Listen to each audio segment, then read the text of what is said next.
BB ન્યૂઝમાં આપનું સ્વાગત છે। હું છું અજીઝ ઝુપેલવાલા। સમાચારમાં વાત કરીએ તો અંશુમન ગાયકવાડનો દેહ પંચમહાભૂતમાં વિલીન નયન મોંઘિયા ચિતા ગોઠવી પુત્રએ મુખાગ્નિ આપી સવારે સેવાસી ખાતેના તેમના નિવાસ સ્થાનેથી તેમની અંતિમ યાત્રા નીકળી હતી અને રાજવી પરિવારના શમશાન કીર્તિ મંદિર ખાતે તેમની શાસ્ત્રોક્ત વિધિ પ્રમાણે અંતિમ વિધિ કરવામાં આવી હતી। અગ્નિદાહ આપતી વખતે મિત્રો, સગા સંબંધીઓ અને હાજર લોકોની આંખો ભીની થઈ ગઈ હતી। પૂર્વ ક્રિકેટર અંશુમન ગાયકવાડનો દેહ પંચમહાભૂતમાં વિલીન થઈ ગયો છે।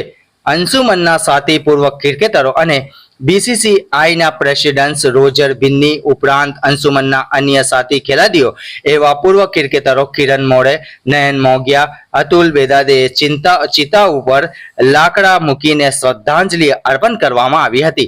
અંતિમ યાત્રામાં ઇરફાન પઠાણ અને યુસુફ પઠાણના પિતાએ પણ હાજરી આપી હતી। रिपोर्ट अजीज झुपेलवाला। हमारे बड़ौदा के महान बैट्समैन थे अंशुमन गायकवाड़, उनका इंतकाल हो गया है। हमको बहुत दुख हुआ। ऐसे बैट्समैन बहुत कम मिलते देश के लिए। खास करके दोनों यूसुफ और इरफान के लिए भी जो प्रेरणा स्रोत थे। हाँ, वो भी इरफान यूसुफ को भी बहुत सपोर्ट करते थे। सभी बड़ौदा के जितने भी थे खिलाड़ी सब सपोर्ट इनको करते थे, यूसुफ इरफान को। और बीच में तो जब मुझे मिलते थे, जब पीटी सब छोड़ते थे मेरी, कहाँ साहब आप तो ऐसे ही बोले, काहे मुझे मिलते थे जब ऐसे ही बोलते थे।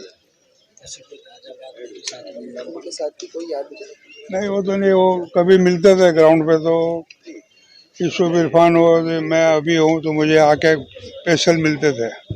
पर यार दो बच्चे आपने बहुत हुनर दिए देश को। मैंने कहा साहब आप भी तो थे ही नहीं। पुराने दिन की कोई याद? हाँ, ऐसे महान बैट्समैन को हम बहुत बहुत बधाई देते हैं और अल्लाह उनको सब्र और जमील अता फरमाए। घंटी शेर क्लिक करो जेથી અપડેટ ન્યૂઝ તમારા સુધી પહોંચી શકે।